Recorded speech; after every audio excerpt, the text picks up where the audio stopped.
I'm talking about Roopa Moudgil, Karnataka's woman Indian police officer, who's been an immense source of inspiration for a lot of people who really want to fight corruption. And we have the honor of the lady being here. I'll request you all to put your hands together and invite her on the stage.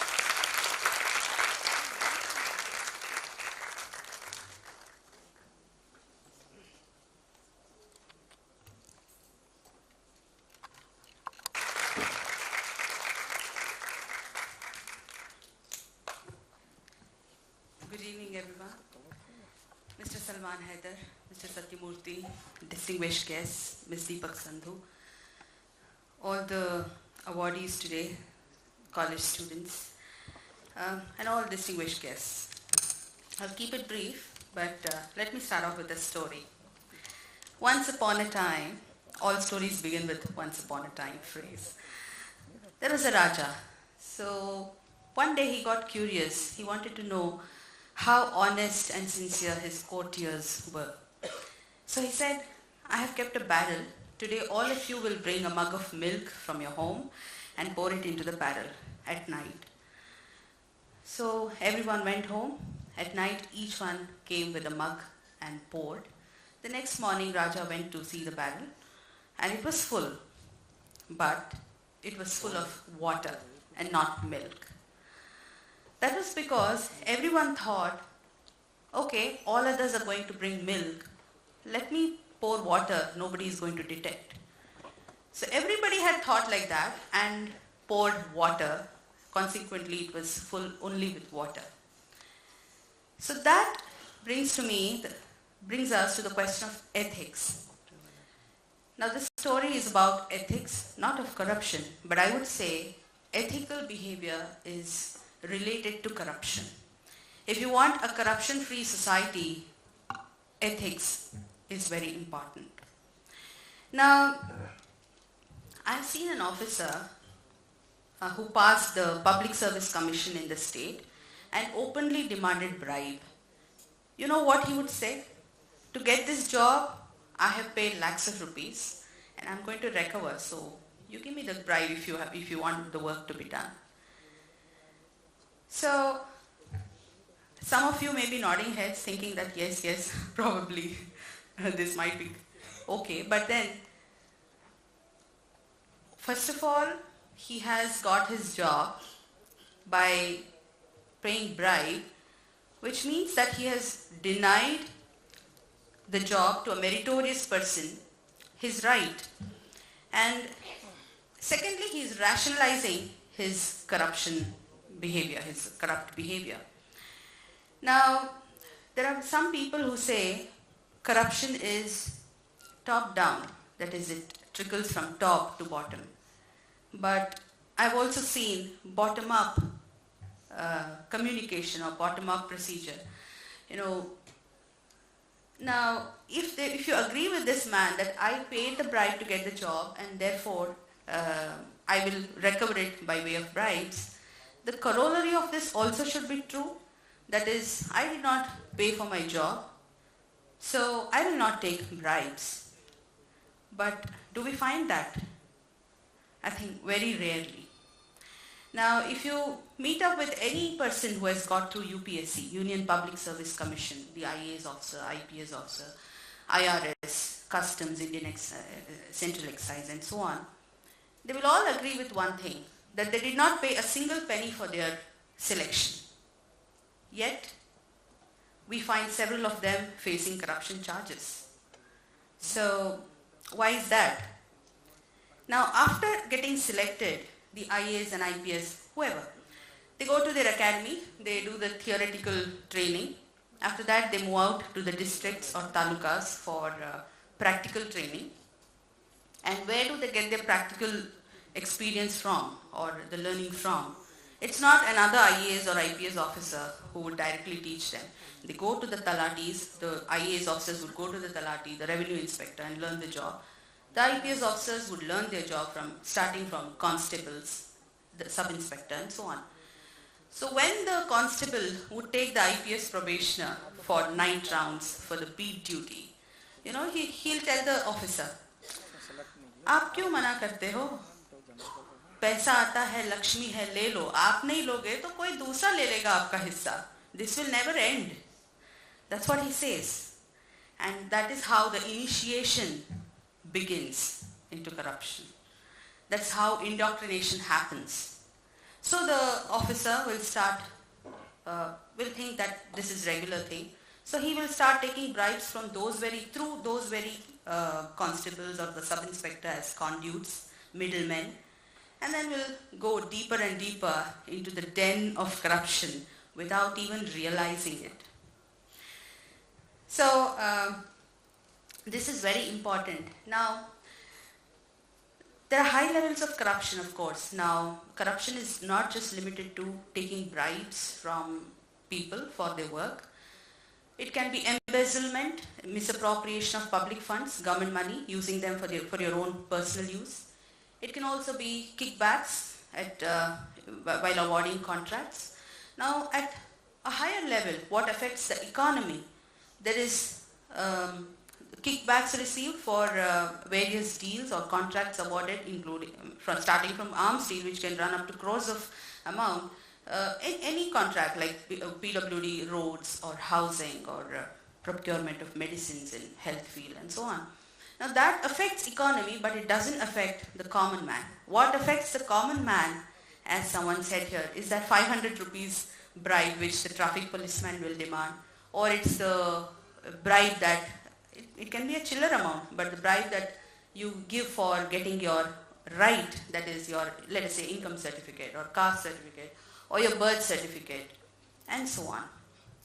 So what's wrong here is, though these departments which like revenue, police, RTO, these are the departments where public is directly in touch, and even a small amount hurts the public, and that is where these departments need to give more attention to their image and need to tell them, the officers more, because I've seen many officers brush off corruption, saying, oh, higher level pure, in other departments it happens more in crores of amounts. That is true, but that doesn't absolve these departments which are directly in contact with public to abstain or absolve from their responsibilities. They're equally responsible. So how does one treat this problem? Now I think it like this: the academy, the community work, the families, the parents, the way we teach our values, as someone said about education, value education. Now, it's generally a practice, that when a child comes to you and says, "Main ye karunga," when he or she tells the parent will say, "Okay, nahi, ye nahi karna, this is right, this is wrong." And when the child asks, "Why is this right?" or "Why is that wrong? Why I should not do that?" then the parent will say, "Chup chap karo jo main kehta hu. Don't ask too many questions. This is wrong, so don't do it." I think this robotic method of teaching the children morals, I think that is where we are going wrong. Because when the child is told this is wrong, don't do it, and he doesn't get answered his questions satisfactorily, it is somewhat imposed on him or forced on him without him realizing why he should not do it. So when anything is imposed on you, you resent it, right? When anything is going through. If same thing is done to you, how would you feel? So I think that probably empathic feeling makes the child understand, yes, okay, this is wrong, because if I do this to that person, what he also a way of acknowledging, if everybody does it, what will happen to the society? Maybe you can tell your children, just imagine everybody doing this, not just you. What will happen? So somewhere these are the ways I think our children. Now, legally speaking, I'll just take a few more minutes. What are the ways to cut corruption? One is strict enforcement of law. When you know that you will not be left if you're corrupt, and you will be hanged in the sense you will be punished. If you know that the law will be enforced strictly, that is one short method that discourages people from being corrupt. Now, why, for example, you were speaking of Asian tigers, those economies, Asian economies, Singapore, Bangkok, Thailand and so on.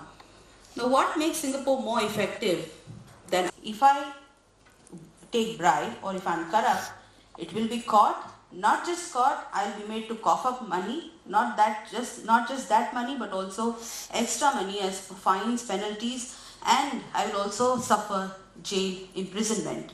He's sure short of that. So he knows that it's a calculation. It's a human tendency. We all calculate gains and losses. So when you realize that the gains are very less and the losses are high, you will not resort to such behavior. Somebody is corrupt and gets charge sheeted. There is a case made out and police files a case. Charge sheet is done. It goes to the court for trial.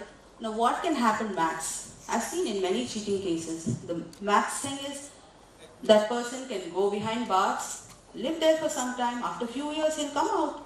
And he doesn't have to pay up his whatever he has cheated the people. He would have put it in several places here and there, and he'll suffer some years and start afresh. So where is the motivation to remain honest? He will say, "ये तो few years की बात है, कुछ साल की बात है. Just experience the jail imprisonment for few years and come back." And some don't even do that. They often come out on parole. There is always the chance to be acquitted, and so on. So I think strict laws and the knowledge that yes, these laws will be implemented, sure, that acts as deterrent. Secondly, RTI has definitely been, though many officers do not, that's not the right spirit for officers to take RTI as. And Right to Information Act has been really revolutionary and has acted as deterrence, because when the officer knows, oh, I'll be questioned even by ACA, means XYZ, on as to why you did this or how much was spent on this, it acts somewhere as deterrence, though it hasn't been that effective all through. Now, there's another act that is in Karnataka. We have this KTPP Act, that is Karnataka Transparency in Public Procurement Act. So whenever there is a contract which amounts to more than 1 lakh rupees, you are bound to call tenders. And the tenders have to be public. It has to be announced in minimum 2 newspapers. It will be in the Gazette. And there are procedures. It actually at least makes the whole thing transparent and fair. Now in 2G thing, though the 2G scam went for a toss, the case went for a toss, the one thing that Supreme Court said at that time really makes it fairer and more transparent. So that it is similar. KTPP is similar to this, whatever the Supreme Court said in case of 2G, auction in public. Another last thing pioneered in this, there is something called a Guarantee of Services to Citizens Act in Karnataka. It is called Sakala Act, but it is a model of Karnataka, and I think by now, I was heading that department in 2015, so by now many states have copied, I believe. In this, what happens is you apply for any connection, or you want your income certificate, or anything. You apply. For every service, there is time limit specified. So you will get it after you of 15 days. Time limit is specified. And if you don't get that service within those number of days, you can, officer is at fault, he has simply not given, he was sitting over the file, then he will be fined, there will be penalty. But something is better than nothing. So I think, as Mr. Salman Haider was saying, we don't know what the academy could be doing in this regard. But of course, discourses and events wherein you recognize people and provoke a thought among youngsters about corruption, because when they come and speak, they are really giving a thought to corruption. So you make people really think about corruption and done good work, because until and unless there is a reward, you are recognized. What is the motivation of a person to be honest? If an honest person and a dishonest person, by recognizing them, I think you are doing a yeoman service, and I believe it should continue. So, Thank you so much, ma'am, for those kind words.